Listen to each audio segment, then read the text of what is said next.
God has given me this passion for numbers. अच्छा, आपकी investment philosophy क्या है? If you are buying a good business, good company at a reasonable price, then just buy it. आपका सबसे बड़ा lesson क्या है? After that, I realized that quality of the company is most important. Revenue is vanity, Yes. Profit is sanity. 100 crore का EBITDA है, आपका net date 350 crore से ऊपर नहीं होना चाहिए।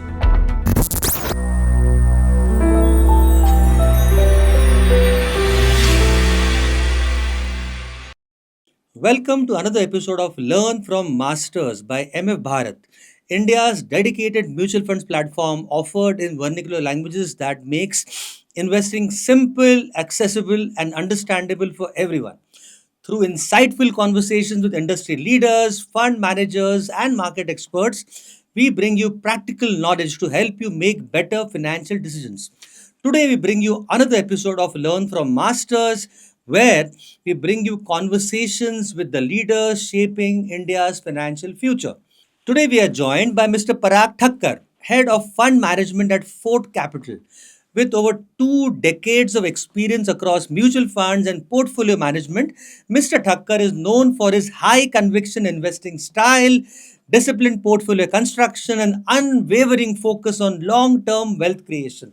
In this episode, we will discuss his investment philosophy, stock selection framework, market outlook, the impact of AI on investing, and the key principles every investor should follow to build lasting wealth.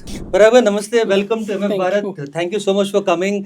ऐसा बहुत कम बार होता है कि हमारे पास TV star आते हैं और आप टेलीविजन पे, एनडीटीवी पे एवरी सिंगल डे आते हो। So it's a great pleasure, honour No, to it's have a you great pleasure. I would like to thank you and MF Bharat both for giving me this opportunity. So I want to ask you something.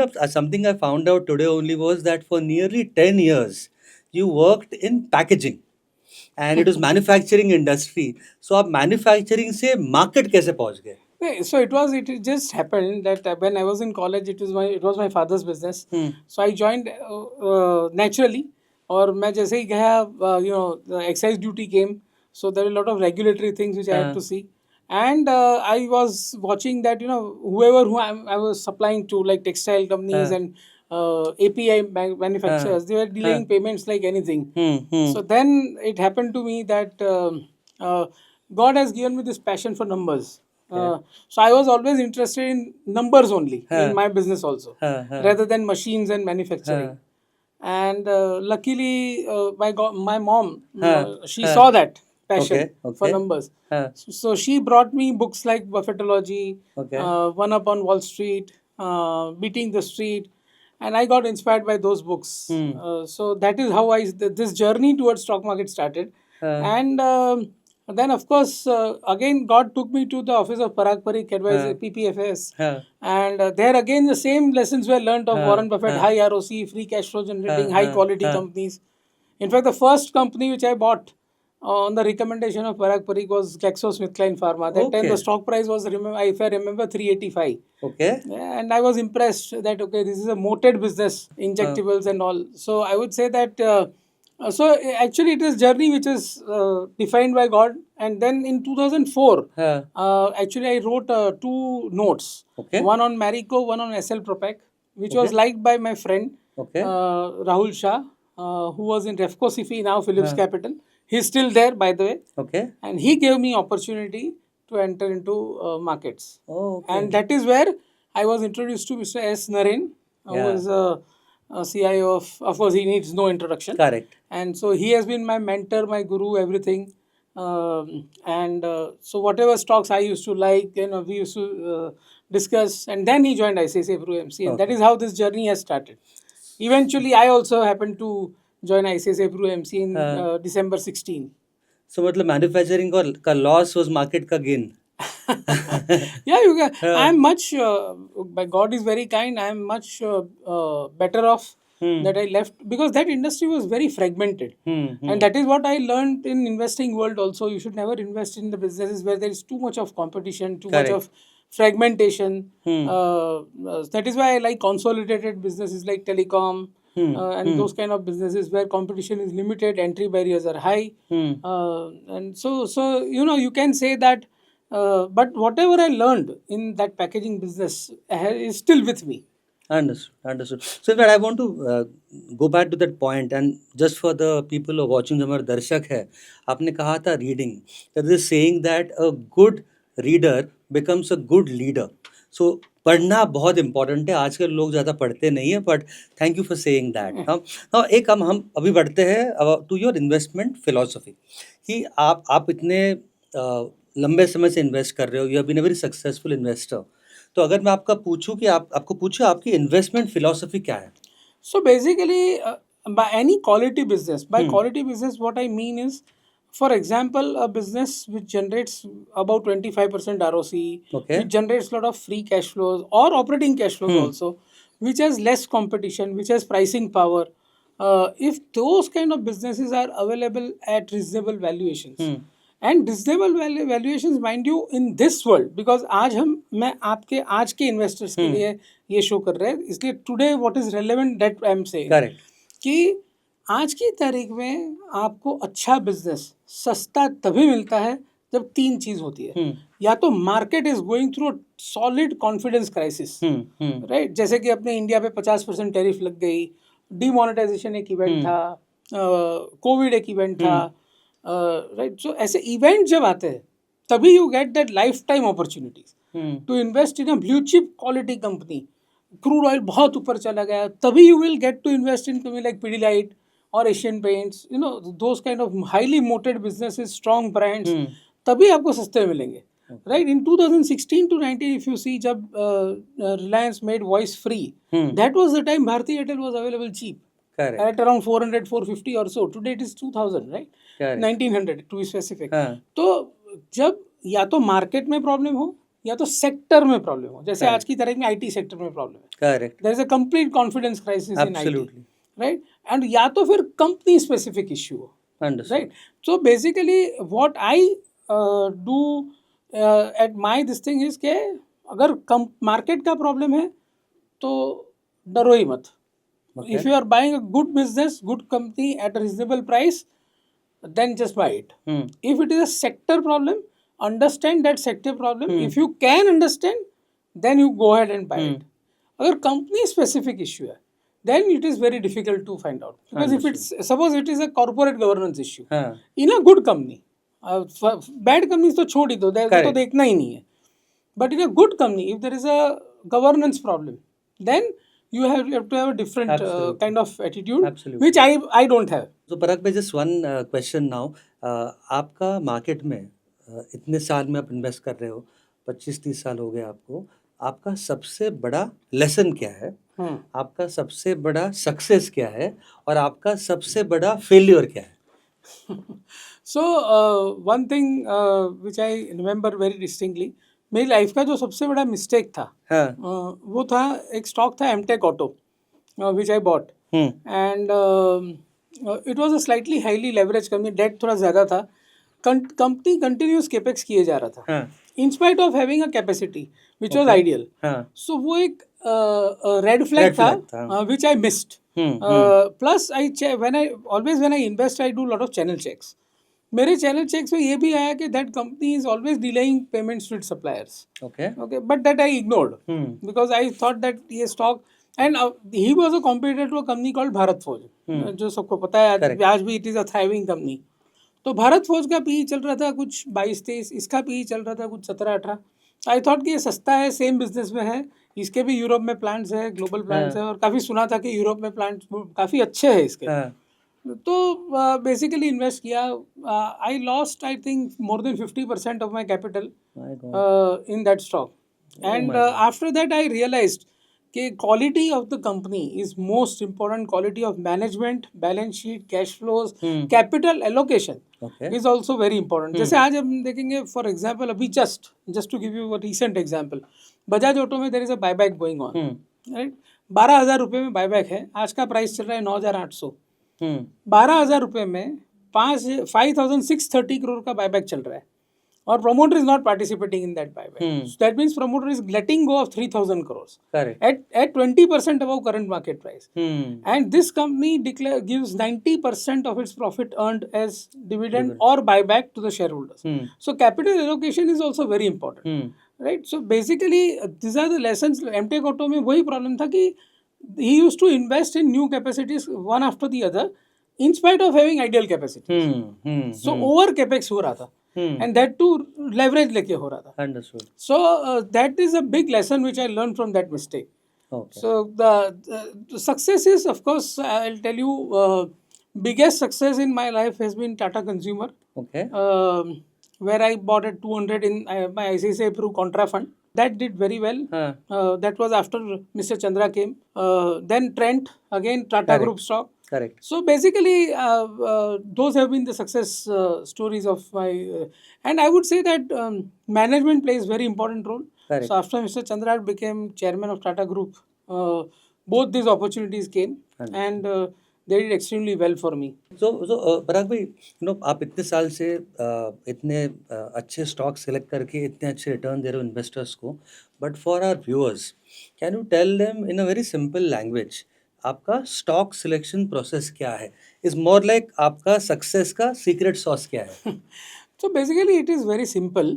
अच्छे group की companies खरीदो, जैसे टाटा है, बिरला है, JSW group है, Bajaj group है, तो Mahindra group है. I am just giving examples. There lot of IT companies, lot of pharma companies which are very good, which have a proven track record, right. बहुत सालों से लिस्टेड है, काफ़ी अच्छा काम किया है. एक ये चीज़ चेक करनी चाहिए कि मैनेजमेंट एकदम हाई क्वालिटी हो. सेकंड, एक इतना इन्वेस्टर्स को थोड़ा सा काम करना पड़ेगा कि लेवरेज कितना है कंपनी में, डेट कितना है. अगर डेट कम है, नेट डेट टू एबिटा, जो एक बहुत इंपॉर्टेंट रेशियो है which I always keep track of, कि net debt to EBITDA 3.5 time से ज़्यादा नहीं होना चाहिए. इसका एक सिंपल मतलब है कि अगर आपका 100 करोड़ का एबिटा है, ऑपरेटिंग प्रॉफिट है, आपका नेट डेट 350 करोड़ से ऊपर नहीं होना चाहिए. ये एक बहुत बड़ा पॉइंट है जो मैं हमेशा फोकस करता हूँ. फिर ROC जो नॉर्मली होता है वो, और चौथा एक है ऑपरेटिंग कैश फ्लो बनना चाहिए कंपनी. आपका बिजनेस ऐसा नहीं होना चाहिए जो जैसा मेरा बिजनेस था. I never used to make operating cash flow in my business, right. Because क्या होता था कि मैं अगर कस्टमर को सप्लाई किया, ही इज गोइंग टू पे मी आफ्टर 150 डेज, तो मेरा तो पूरा पैसा जो है वो डेटर्स में ही रह गया. अच्छा, I have to keep inventory of 2 months. I had to pay to my raw material supplier immediately. तो पूरा पैसा वर्किंग कैपिटल में ही रहता था. तो ऑपरेटिंग कैश फ्लो जो अब बोलते हैं कि which should go to the promoter, which should go to the shareholders of the company, वो था ही नहीं. So that is very very important कि ऑपरेटिंग कैश फ्लो बनना चाहिए, लेवरेज कंट्रोल में होना चाहिए, मैनेजमेंट की पेडिग्री पता होनी चाहिए. That is why I am very cautious on new IPOs many times. जैसे मैंने लास्ट 2-3 साल में 2-3 IPO ही लोगों को रिकमेंड किए हैं. One of them was JSW Infra, one of them was Mankind Pharma. So again, known names who have been in existence from many years. So I would say that अगर इन companies में, जब मैं तो एक simple advice investors को देना चाहता हूँ, जब मार्केट में बहुत ज़्यादा पैनिक हो, जब हर न्यूज़पेपर ये बोल रहा हो कि बड़ा प्रॉब्लम है, दुनिया में बहुत सारे प्रॉब्लम चल रहे हो, जैसे कि कोविड था, जब ऐसा बड़ा मार्केट डिसलोकेशन होता है, तब जाके अच्छी बड़ी ब्लू चिप कंपनीज खरीद लो आपका, और उसको टाइम दो. क्योंकि you will never be able to time the bottom. आप एग्जैक्ट बॉटम पे तो कभी नहीं खरीद पाओगे. आपके लेने के बाद भी प्रॉब्लम थोड़े लंबे चलेंगे, but you have to take it in its ride, और फिर उसको राइड करो और पेशेंस रखो. In fact, just to admit, I don't have patience, right? Right. I sell always early, right? So I have never been able to catch the top. तो लेकिन अच्छे businesses को खराब टाइम में लो, buy quality business at reasonable valuation, and buy good companies during bad times, और फिर उसको टाइम दो. Then you will never repent and you will always make money in stock markets. Okay, that makes sense. आपने बात की EBITDA की.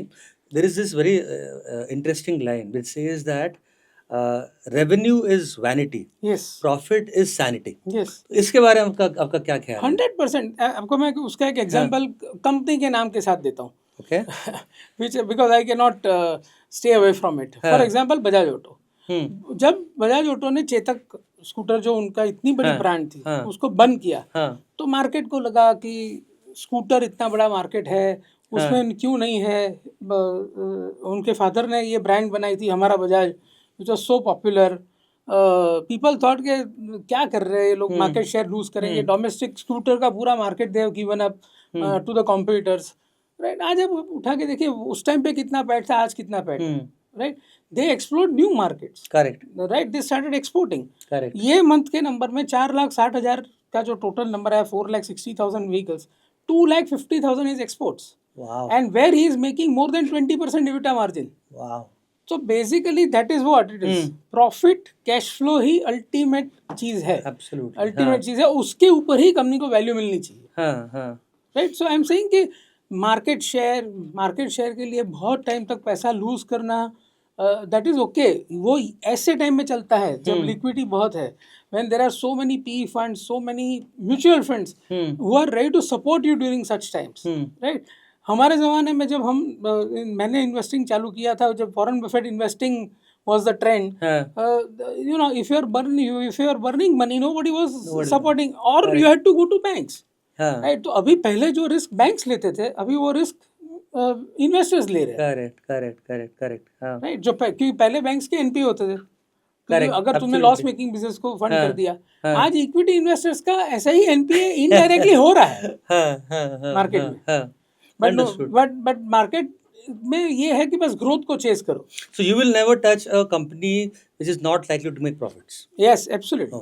So और एक चीज़ है कि अगर जो आपका पोर्टफोलियो तो है as a fund manager, but let's talk of जो हमारे दर्शक है, अगर उनके पास 100 रुपये इन्वेस्टेड है, तो आपको क्या लगता है कि मतलब ऑन एन एवरेज, अब सबका प्रोफाइल तो अलग होता है, बट कितना उनका लार्ज कैप होना चाहिए, कितना मिड कैप होना चाहिए, कितना स्मॉल कैप होना चाहिए? सर ऐसा है कि एक इन्वेस्टर, फर्स्ट ऑफ ऑल तो एक इन्वेस्टर को या जो भी एक कॉमन मैन है, उसको अपने घर के लिए जो सेविंग है वो कर लेनी चाहिए. 10% of his net worth he should by gold and keep. Of course not at a very high price, अभी तो प्राइस काफ़ी करेक्ट भी हो चुका है ऊपर से, तो this is a good time to start accumulating in my view. 10% gold ले लो, इंश्योरेंस ले लो, फैमिली को पूरा प्रोटेक्ट कर लो, उसके बाद इक्विटी के बारे में सोचो.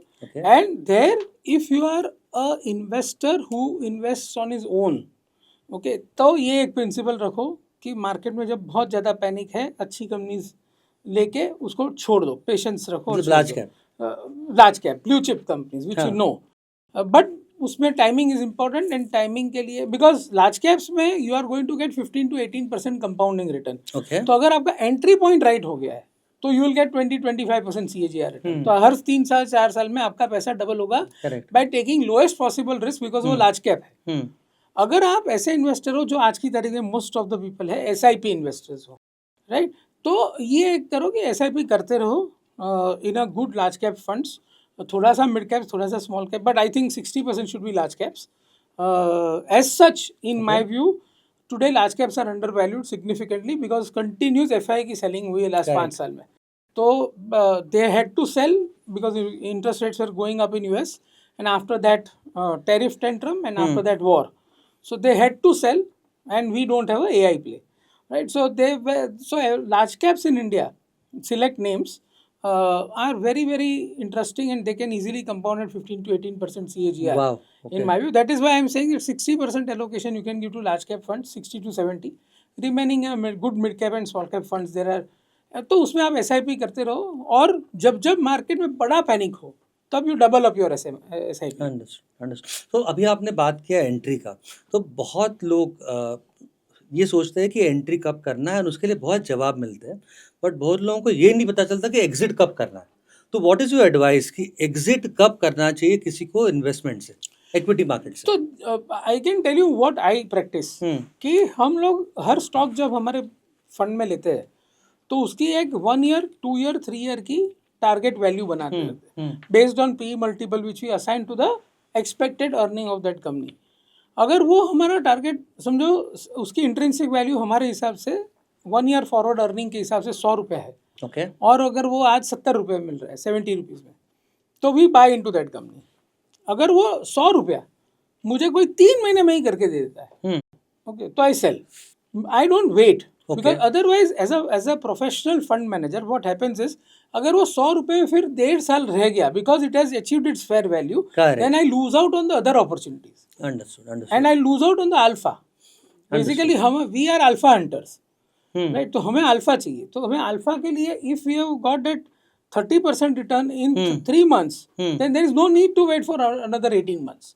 And we have this thing that we are never short of ideas. Correct. We always have ideas to buy in the market.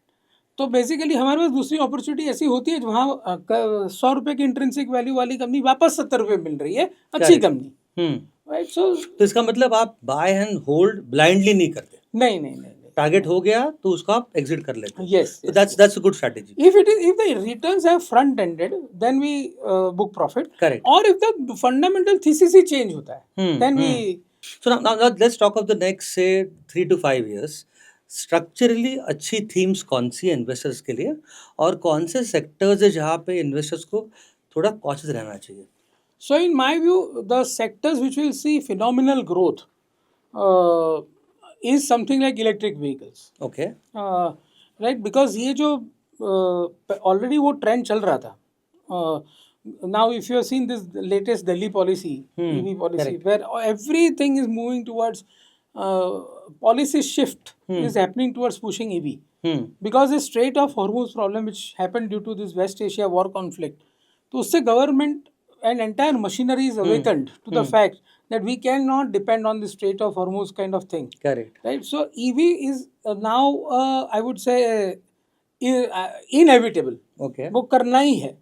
So any company like Bajaj Auto, TVS Motors, who are or auto component suppliers who actually benefit from supplying to EV. Okay. Because वही चीज़ जो आपकी जैसे wiring harness करके component है, वो component अगर आप ice engine में पहले के कन्वेंशनल इंजन में 100 रुपए का लगता था, तो ये ईवी में 150 रुपए का लगेगा.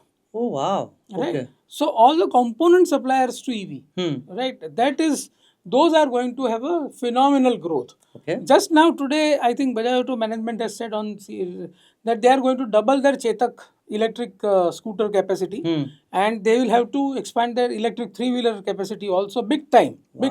Okay. Because इतनी डिमांड है, because the petrol diesel के prices have gone up, government has realized कि ये तो energy shortage हो सकता है कभी भी. Correct. So I think this is a space where you will see huge action. 15 to 20% compounding you can still have in good lenders like ICICI Bank kind of names, where the management after Mr. Bakshi ji has come is phenomenal. They tick all the boxes in terms of quality, asset quality, growth, margins, OPEX. So अगर 15-20% compounding है तो उसमें भी मिल सकता है. और तीसरा एक जो वैल्यूएशन थीम है कि जहाँ पे बहुत सारे बिजनेसेस एक कॉन्ग्लोमरेट में है और इसीलिए वो हर बिजनेस को उसकी ड्यू वैल्यूएशन नहीं मिल रही, तो वैसे बिजनेसेस है. और फोर्थ और फिफ्थ में ये बोलना चाहूँगा जहाँ पे number of players are very limited, it is a day to day use business like telecom, right, जिसमें 3 प्लेयर है, right. ARPU is only going to go up, और उसमें भारती एयरटेल जैसे कंपनी ने एक अपनी स्ट्रॉन्ग जगह बना ली है. उनका अफ्रीका का भी बिजनेस है, डेट भी कंट्रोल में आ गया, इस क्वार्टर में काफ़ी डेट घटा है, तो और वहाँ पे अभी कोई फोर्थ प्लेयर अभी जस्ट आएगा ऐसा कोई चांस नहीं है. And we all are so much use to mobile के बिना लाइफ ही नहीं है. I think food clothing shelter के बाद mobile comes, right. So brushing के पहले मोबाइल आता है. हाँ, so yes. So it is a essential thing which is habit forming also. Correct. Right. So वो एक है. एंड स्टील एक ऐसी चीज़ है जहाँ पे अगर गवर्नमेंट ने जो अभी जो स्टैंड लिया है कि हमको इंडियन इंडस्ट्री को प्रोटेक्ट करना है, and that is why they came out with anti-dumping duties, safeguard duties. और चाइना जो है वो भी एक तरफ अपना प्रोडक्शन कंट्रोल करने की कोशिश कर रहा है, वो भी अपने जो लॉस मेकिंग यूनिट्स है उनको बंद किए जा रहे हैं. अगर ये ट्रेंड चला तो इंडिया में स्टील कैन ऑल्सो भी, बिकॉज इंडिया में भी स्टील में 4 से 5 ही बड़े प्लेयर है जो नई कैपेसिटी डालते जाएंगे. और हर साल इंडिया में 14-15 मिलियन टन नई स्टील लगेगी. Okay. विच मीन्स हर साल किसी ना किसी को 1 से 1.5 लाख करोड़ रुपया नए स्टील प्लांट में लगाना पड़ेगा. तो लगाने वाले हैं 4 प्लेयर. तो बेसिकली JSW स्टील जैसी कंपनी है जिसने वो डेमोन्स्ट्रेट करके दिखाया है कि वो सबसे कम केपेक्स में वो प्लांट लगाते हैं और सबसे कम ओपेक्स में प्लांट चला सकते हैं. तो they are the most efficient converters. तो ऐसे ये सिलेक्टिवली 5 स्पेसिस है जहाँ पे मुझे ऐसा लगता है कि अगले 3-4-5 साल में इन्वेस्टर्स का पैसा काफी बन सकता है. I have to say that your knowledge is so deep and intense. It is very impressive and there's a lot of learnings coming out of this discussion. तो ये तो हो गए अच्छे शेयर. वो कौन से सेक्टर्स है जहाँ पे आपको लगता है कि there are warning signals, red flags, we should be careful? So एक तो जैसे कोई भी स्टार्टअप वाले जो शेयर्स आते हैं जिसमें हमने भी 1-2 शेयर्स में तो हमने भी इन्वेस्ट किया जैसे लेंसकार्ट वगैरह, बट जहाँ पे सिर्फ एक ड्रीम बेचा जाता है. without a proper business plan हाँ. to how this company will generate cash. मैं नाम नहीं लेना चाहूँगा, एक आध कंपनी ने IPO के बाद काफ़ी we have seen price erosion, तो वो एक थीम से थोड़ा सा, in fact I am a person, I am not a venture capitalist कि जहाँ पे मुझे हर नए प्रमोटर पे भरोसा आ जाए और मैं उसके ऊपर इन्वेस्ट करूँ. तो basically I am a conventional investor. तो मुझे तो ऐसा ही चाहिए कि जो इन्वेस्टर्स, जो जिस मैनेजमेंट पे मैंने हमेशा भरोसा किया है, जिसे हमेशा किया है, उसकी कोई नई कंपनी आती है. जैसे for example I was very bullish on JSW infra IPO, because वो JSW ग्रुप को हमने देखा है. उस JSW स्टील को ही उसको सर्विस करना है. 1 मिलियन टन पे 3 मिलियन टन आयरन और कुकिंग को लगता है, उसमें से ही उसको 60% EBITDA और प्री टैक्स ROC 20% बनाना है. ऐसी कंपनीज में इन्वेस्ट करने में काफ़ी I would say I am very much excited. लेकिन जहाँ पे कोई ट्रैक रिकॉर्ड ही नहीं है वहाँ पे मत जाओ. और दूसरा, आजकल ये जो एक थीम चल रहा है कि डेटा सेंटर के लिए बहुत ज़्यादा पावर लगेगा, तो ट्रांसफॉर्मर्स लगेंगे, कैपिटल गुड्स इक्विपमेंट्स लगेंगे, और वहाँ पे क्या होता है कि कंपनीज की क्वालिटी बहुत बढ़िया है, right. I would not like to take names. MNCs है, बहुत अच्छे है, टेक्नोलॉजिकल मोट है, लेकिन the multiples which you are paying, आज कोई कंपनी अगर 600 करोड़ का पैट करती है तो उसका मार्केट कैप 70,000 करोड़ है, 70,000 करोड़ है. So this is something which I would not like to I would like to caution people that you should not buy into this kind of, एक ज़माने में आपको IT कंपनीज के PE मल्टीपल भी 70-80 होते थे, करेक्ट, राइट. कितनी ऐसी जगह है, बहुत साल 5-6 साल पहले FMCG स्टॉक्स ऐसे कोई भी हाई PE मल्टीपल पे ट्रेड होते थे, राइट. तो फिर इतने हाई मल्टीपल पे अगर आप कोई शेयर लेते हो तो फिर या तो टाइम करेक्शन होगा कि 5-6 साल में कोई शेयर कहीं जाएगा ही नहीं, और या तो बड़ा इरोजन भी हो सकता है. So I would like to caution investors that study cash flow of the company, compare it with others, PE multiple देखिए, ऐसे जो वैल्यूएशन मैट्रिक्स है वो देख के अपने नॉन मैनेजमेंट से पैसा डालिए. ओके, थोड़ा सा एक्चुअली मैं इसको एक्सटेंड करता हूँ. सपोज आपको एक फॉर्चून टेलर जैसा आपको मैंने क्वेश्चन पूछा कि अभी निफ्टी में आप IT छोड़ दो, टेक कंपनी एक ही है, तो कुछ लोगों का कहना है कि सपोज 3 साल 5 साल में at least half the Nifty will be tech companies. इसमें आपका क्या व्यू है? मेरा ये व्यू है कि इंडिया में बेसिकली जो हमारी जो टेक कंपनीज है, उन्होंने काफ़ी ज़्यादा इन्वेस्टमेंट और काफ़ी ज़्यादा जो सक्सेस है वो कंज्यूमर फेसिंग बिजनेसेस में क्रिएट किए. जैसे हम देखते हैं कि इटर्नल है, करेक्ट, राइट, वो सब बिजनेसेस जो है, मीशो है, ये हमारे यहाँ पे अभी तक अनफॉर्चुनेटली, और ये I think one of the ministers has also told कि सिर्फ इस एरिया में फोकस मत करो. स्टार्टअप्स का मतलब सिर्फ रिटेल कंज्यूमर को कैटर करना नहीं है, right. I am referring to. तो you should not semiconductor, chips या ऐसे हाईटेक चीज़ों में जो आगे जाके यूज में होने वाली है, उसमें we have not invested so much. So that's why I don't have that view कि 25 से 30% या 50% कंपनियां ऐसी होगी जो उस सेक्टरों में होगी. I still feel that and see, I believe in one thing, market is a slave of earnings. Ultimately आप कुछ भी कर लो, कितने भी अच्छे शेयर हो, कितने भी अच्छे मैनेजमेंट हो, आपका शेयर का price will reflect your earning growth in long run. Correct, right. जैसे निफ्टी का भी लॉन्ग टर्म रिटर्न 12% है, क्योंकि निफ्टी अर्निंग ग्रोथ 12% है. तो बेसिकली क्या है कि मैं आपको ऐसे बोरिंग बिजनेसेस बता सकता हूँ. आप कल मैरिको का बिजनेस अपडेट आया, Parachute has grown at 10% volume growth and their EBITDA is up by 19%. Wow, right. Bajaj auto electric 3 wheeler बेच के बहुत पैसा बनाता है, राइट. तो बेसिकली बोरिंग बिजनेसेस, लेकिन अर्निंग ग्रोथ होगी तो अल्टीमेटली इवेंचुअली उसमें पैसा बनेगा. और जब कि अगर ऐसे बिजनेस होंगे जहाँ पे पैसा जल रहा है बहुत, तो कितनी देर तक जलाओगे, right. And how long investors will keep funding it. Correct. So आपने थोड़ा टाइम पहले कहा था कि लार्ज कैप में अच्छा वैल्यू है, पोर्टफोलियो में 60% लार्ज कैप होना चाहिए. Now if I talk about mid caps and small caps, इसके वैल्यूएशन के बारे में आपका क्या व्यू है? सो मेरा ये मानना है कि मिड कैप्स और small caps is a very big basket. So you have to be bottom up, you have to be selective. You cannot generalize it. Okay. कि ये बास्केट अभी महंगा हो गया है, अभी मैं नहीं लूँगा, ये बास्केट अभी सस्ता हो गया है. I think mid cap and small cap में you have to do company by company, bottom up you have to meet promoter, you have to understand the long term strategy. जैसे मैंने ये एक थीम बताया कि ऑटो कंपोनेंट में एक theme बहुत बड़ा इमर्ज हो रहा है कि आप एक ही कार को जो पहले सप्लाई करते थे, पहले समझो आप उसको 3,000 रुपये का कोई मटेरियल देते थे, अभी वहाँ पे 4,500 रुपये का मटेरियल वही गाड़ी में जा रहा है. वाह. हाँ. राइट. तो वो ऑटो का ग्रोथ 10% होगा, लेकिन उस कंपनी का ग्रोथ 15-17%, 18% भी हो सकता है. और वैसे काफ़ी एग्जाम्पल्स है जो हमने हमारे पोर्टफोलियो में, उसमें काफ़ी we have earn money in those kind of stocks. Content पर व्हीकल बढ़ रहा है. इलेक्ट्रिक में जाने से भी कंटेंट पर व्हीकल बढ़ रहा है. जैसे मैंने वायरिंग हार्नेस का एक एग्जाम्पल दिया. तो मेरे हिसाब से इसी ऐसे थीम्स काफ़ी है मिड कैप स्मॉल कैप में. तो आई वुड नॉट से कि मिड कैप स्मॉल कैप से दूर रहो, but you have to be very selective. You have to do your work. You have to develop faith in management. You have to understand the numbers, balance sheet, cash flows and ROC, and then take a call. Okay. So ना पराग भाई, थोड़ा बात करते हैं investment behaviour के बारे में. अभी हम लोग बात कर रहे थे बाहर आधे घंटे पहले, जब आपने वो वर्ड यूज़ किया FOMO, fear of missing out.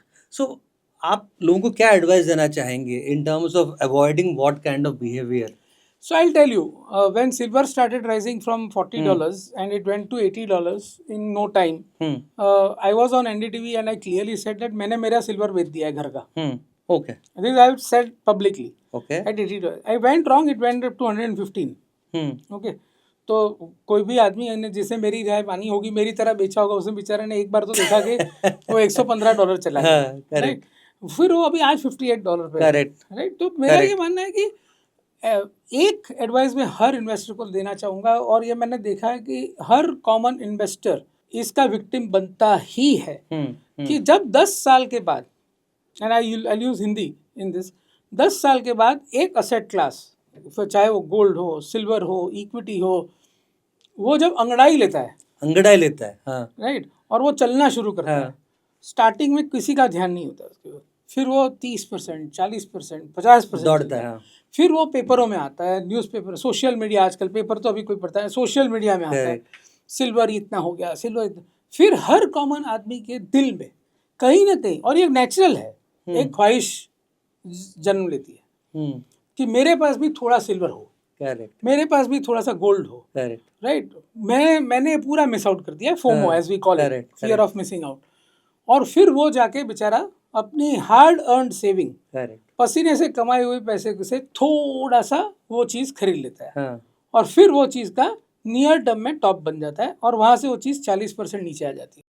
मैं एक कॉमन इन्वेस्टर को ये एडवाइस करना चाहूँगा, प्लीज़ ऐसे फोमो में मत फंसिए. कोई भी चीज़ अगर नीचे से 40, 50, 60% चल सकती है, खास करके सिल्वर जैसी चीज़ जो इतनी लार्जली ट्रेडेड है. राइट. और फिर नई स्टोरीज आती है, सिल्वर का ये यूज है, सोलार में तो सिल्वर लगेगा, तो उसमें अरे तो अभी तक कहाँ था, 10 साल से तो वही था भाव, तो 10 साल से सोलार पावर प्लांट नहीं लगे थे क्या? So my view is this, ये सब ट्रैप्स है. और actually as my Guru Narendra sir also tells कि अगर 10 साल किसी असेट क्लास ने परफॉर्म नहीं किया है, large asset class, I am not saying about mid cap and small cap stock, large asset class जो गोल्ड है, सिल्वर है, निफ्टी है, राइट. अगर 10 साल से किसी ने परफॉर्म नहीं किया है, तो इनफैक्ट उसको कंसिडर करने का अच्छा टाइम है. Okay. Right. And he has said this that only in Japan market it has not happened, कि 34 इयर्स तक उसने अंडर परफॉर्म किया. राइट. अदरवाइज बाकी आप ये प्रिंसिपल कहीं पे भी लगा दो, मीन रिवर्सन थोड़ा बहुत होता ही है. अगर आपने 10 साल से परफॉर्म नहीं किया है कोई असेट, तो उसमें आप पैसा डालो. जबकि इन्वेस्टर्स का कॉमन प्रॉब्लम ये हो जाता है कि लास्ट 2 साल, 1.5 साल, 6 महीना, 3 महीना में जिसने अच्छा किया है उसको सबसे वहाँ, चाहे वो कोई भी असेट क्लास हो, चाहे वो कोई भी म्यूचुअल फंड मैनेजर हो, उसको ही सबसे ज़्यादा पैसा चला जाता है, और वहाँ पे ही उस आदमी की साइकिल का टॉप हो जाता है. तो पराग भाई, मैं इसी पॉइंट को पकड़ता हूँ, बिकॉज आपने बात किया 10 साल से. सो अभी रियल एस्टेट और रियल एस्टेट स्टॉक्स के बारे में क्या ख्याल है आपका? So रियल एस्टेट पे आई am not an expert on the sector. Redevelopment जो है, तो अगर बॉम्बे में हम देखते हैं कि रीडेवलपमेंट काफ़ी हो रहा है, तो रीडेवलपमेंट के कारण मुझे नहीं लगता है कि प्राइसेस बहुत ज़्यादा बढ़ेगी. जो रीडेवलपमेंट स्टॉक्स के बारे में बताइए. स्टॉक्स के बारे में I would against same thing कि डिसिप्लिन्ड एग्जीक्यूशन करने वाले रियल एस्टेट कंपनीज जहाँ पे डेट कम हो या जीरो हो प्रिफरेबली, जहाँ पे अच्छी खासी रेंटल इनकम हो, क्योंकि वो रेंटल इनकम तो रहेगी, वो सस्टेनेबल है। तो ऐसी कंपनीज में इन्वेस्ट कीजिए, जैसे कि फॉर एग्जांपल आज की तारीख में हमारे पोर्टफोलियो में नहीं है, बट मैं हमेशा बोलता हूँ ओबेरो रियल्टी जैसे स्टॉक्स है, वहाँ पे you can invest in down cycles, क्योंकि वो बाउंस बैक करेंगे, क्योंकि उसमें डेट है ही नहीं। राइट, और हर प्रोजेक्ट जो वो करते हैं, वो प्रोजेक्ट पूरे तैयारी के साथ ऑफिशियली करने, क्योंकि रियल एस्टेट में वो भी एक बड़ा एंगल होता है। करेक्ट कि how transparent you are, correct right? Correct so basically ऐसी डिसिप्लिन्ड कंपनीज में if you invest, okay I think you can make money in down cycles. Again, Understood. after stock has gone up by 30-40%, if you ask me, I'll never tell you to invest. Understood. तो अभी अभी थोड़ी बात करते हैं AI की। Now AI में आपसे मुझे दो क्वेश्चन पूछने हैं। एक है कि जैसे आपके प्रोफेशन में फंड मैनेजमेंट रिसर्च में AI replace jobs, and in which industries would AI have a large role to play in the next 5 years? So basically, I think, and see, here I am not an expert actually, so I'll go by what Mr. Chandra has said, Okay. that AI will transform everything. Right? He is on record saying this, that AI will transform everything, how you do business, healthcare. In fact, it will transform everything. If you ask me about our stock market profession, also a lot of research now can be done through AI. Correct. So that way, a lower and unfortunately, and this is very unfortunate, the lower end of the jobs can get replaced. Even in IT, if you see this, there is a very limited job creation now, right? Only those people who have AI skills, those are getting hired, unfortunately. So I would say that yes, in near term, it will cause some job losses and all across the industries. For example, if you ask me, I track banking very closely. तो banking में अभी आप किसी भी bank से मैं बात करता हूँ, तो आज से 2 साल पहले, 3 साल पहले तक बहुत ज़ोरों से हायरिंग हो रही थी, करेक्ट बहुत ज़ोरों से हायरिंग हो रही थी, क्योंकि इतनी ब्रांचेस खुलनी है, इतने लोगों को हायर करना है। आज वो नहीं है। आज हर बैंक ये सोचता है कि प्रोडक्टिविटी कैसे बढ़ाऊँ, ओपेक्स टू असेट रेशियो कैसे कम करूँ, कॉस्ट टू इनकम रेशियो कैसे कम करूँ। उसके लिए क्या करना है आपको, आदमी कम से कम हायर करने और प्रोडक्टिविटी सबसे ज़्यादा से ज़्यादा बढ़ानी है with the use of AI and technology, right? Because now you got data analytics and everything. So unfortunately, in near term, it is a negative impact, but in long run, ultimately businesses adjust, and there will be new jobs which will be created. Okay so एक आपको question पूछता हूँ जो अलग से है। MF Bharat का जो मिशन है ये है कि जो ब्लू कॉलर्ड वर्कर्स है, जो गिग वर्कर्स है, उनको ज़रा एजुकेशन मिले and they can actually invest to achieve their dreams and goals. तो ऐसे जो इन्वेस्टर्स है उनके लिए आपका क्या एडवाइस है?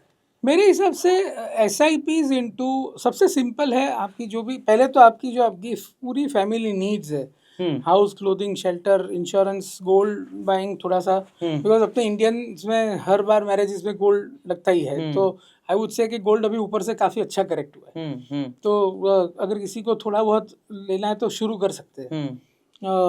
और अगर डॉलर इंडेक्स अगर नहीं बढ़ा यहाँ से, तो गोल्ड और सिल्वर, यहाँ सिल्वर मैं नहीं बोलना चाहूँगा, गोल्ड यहाँ से थोड़ा सा ऊपर जा सकता है। तो ये बोलना चाहूँगा कि पहले आपकी आप फैमिली नीड्स पूरी कर लो, उसके बाद जो इक्विटी में पैसा डालना है वो आज की तारीख में ऐसा बॉटम ऑफ द साइकिल में हम नहीं है कि मैं किसी को बोलूँ कि अगर आपको 100 रुपया इक्विटी में डालना है तो आज का आज वो पूरा 100 रुपया डाल दो। ऐसे बॉटम ऑफ द साइकिल में नहीं, यहाँ से 15-18% कंपाउंडिंग हो सकता है अगर अच्छे स्टॉक्स लो, उसको अच्छी तरह से टाइम करो तो। लेकिन वो एक नॉर्मल आदमी के पास इतना टाइम नहीं है, वो अपने काम में so that is why you give it to good mutual fund guys, वो SIP के थ्रू करिए। और अगर आपके पास पैसा हो, जब मार्केट बहुत नीचे आ चुका हो, तो उस आप SIP को डबल कर दीजिए। And if you are, because your savings are very hard earned, correct, आप सुबह 7 बजे से लेकर रात को 10 बजे तक काम करते हो, बिल्कुल, तो आपकी हार्ड अर्न सेविंग्स को अगर इन्वेस्ट करना है तो सेफली अच्छे लार्ज कैप म्यूचुअल फंड्स में इन्वेस्ट करिए, सिप करिए, और जब मार्केट बहुत ज़्यादा गिरता है उस सिप को थोड़ा सा बढ़ाने की कोशिश कीजिए, टॉप अप सिप करिए, टॉप अप करिए। ओके। हाँ, एक क्वेश्चन है जो आई थिंक ये आखिरी क्वेश्चन है आपके लिए कि आपको पराग भाई इतने लोग एडमायर करते हैं, मुझे नहीं पता आप किसको स्टॉक मार्केट में एडमायर करते हो और क्यों? So basically, there have been many gurus. First of all, to start with, my mother who gave me these books, Parag Parekh, who taught me how to see ROC, how to see cash flows. And Mr. Rajiv Thakkar might remember this or not remember this, because at that time I used to meet Mr. Parag Parikh and Rajiv Thakkar also. Okay. Then of course Rahul Shah, who brought me into this industry. And then of course it is Mr. S. Naren, who has influenced me, who has been mentor, guru, everything. In fact, I owe everything to him. Okay. I can tell it publicly. Coming to what I admire of him, what I admire of other good investors. And this is my favorite topic. From Naren sir, what I have learned is investing at the market extremes. Okay. Right कि market जब बहुत ज़्यादा oversold हो और बहुत ज़्यादा पिट चुका हो, तब कैसे रिस्क लेके बड़ा पैसा लगाना है. और मार्केट जब बहुत ज़्यादा ओवरबॉट हो जाए, बहुत ज़्यादा ओवर हीटेड हो जाए, तब किस तरह से हर राइस पे बेचते जाना. Right. So that is a art which Naren sir, and understand the macro, dollar index, crude oil, उसकी impact on inflation, उसकी impact on policy of RBI, वो सब जो points है that I have understood from Naren sir, and I'm still bottom up investing जो है, जो एक कंपनी पे, उसके मैनेजमेंट पे एक लंबा व्यू लेना, 10 साल 15 साल का व्यू लेके उसको राइट वैल्यूएशन पे समझ के इंट्रिंसिक वैल्यू के हिसाब से इन्वेस्ट करना, और फिर उसको 10 साल 15 साल तक का टाइम देना और कंपाउंडिंग करना. वो जो है वो निवेश शाह जो एनाम ग्रुप के है, I think I have followed him a lot, not met him unfortunately too much, met him only twice, but from long term investing perspective, like the calls which he took on various companies in the beginning of his career and then afterwards also, I think they are amazing. Bottom up stock picking jo hai, that is amazing, which and I keep learning from him from outside, as an outside person. So, and still lot to learn. Okay. So now आखिर में पराग पे we are going to have a rapid fire round. I'm going to ask you, मैं आपको 5 सवाल पूछूंगा और आपके पास जवाब देने के लिए 5 या 10 सेकंड है. तो आपको शॉर्ट जवाब देना है. Okay? We'll start. Yes. Top sector for the next 5 years. Electric vehicle, auto, and anything related to that. One investing books जो सबको पढ़ना चाहिए. Buffettology. Okay. Growth or value? So here my question is little bit long. Quality at reasonable price. Okay. That covers both growth and value. Okay. Large cap, mid cap, small cap. Large cap. Large cap. And finally, one investing myth जो बिल्कुल बकवास है. जो FOMO. सबसे पहले तो वो behavioral है. We covered that. लेकिन सबसे जो मुझे लगता है कि एक कॉमन मैन जो बेचारा हर बार इस चीज़ का विक्टिम बनता है, और मैं इस चैनल से, ये पॉडकास्ट से ये सबको रिक्वेस्ट करता हूँ, because I really feel pity for them when this happens, and I have seen this even in my house. मेरे फादर जो कभी स्टॉक मार्केट में इन्वेस्ट नहीं करते थे, उन्होंने रिलायंस पावर के आईपीओ में पैसा डाला था. राइट. बिकॉज वो इतना फोमो क्रिएट हो गया था पावर सेक्टर और उसको लेके के, and he actually subscribe to that IPO without telling me, because नहीं तो मैं ना बोल देता. करेक्ट. तो कॉमन मैन जो है वो ये चीज में फंसता ही है. तो अगर कोई चीज अब तुम्हारे हाथ से चली गई है, वो 40-50% बढ़ चुकी है, तो छोड़ दो उसको देखना थोड़ी देर के लिए. उसमें फंसो मत. Don't try to catch when everything has happened. फिर तुम टॉप बना लोगे और फिर रिपेंट करोगे. करेक्ट. तो पराग भाई बहुत मजा आया. आपके पास ज्ञान का भंडार है एंड बहुत नई चीजें सीखने को मिली. सो धन्यवाद. Thank you so much. आप यहाँ पे आए and we had a wonderful discussion. Excellent. Thank you. That was a fascinating conversation with Mr. Parag Thakkar, packed with practical insights on identifying quality businesses, managing risk, navigating market cycles, and staying disciplined through every phase of investing. His perspective on long-term compounding, portfolio construction, valuations, and investor psychology serves as a valuable guide for anyone looking to create sustainable wealth. And thanks to you for joining us on Learn from Masters. If you enjoyed this episode, bhulna mat, do not forget to like, share, and subscribe. We will see you in the next episode with another industry leader sharing the wisdom behind successful investing.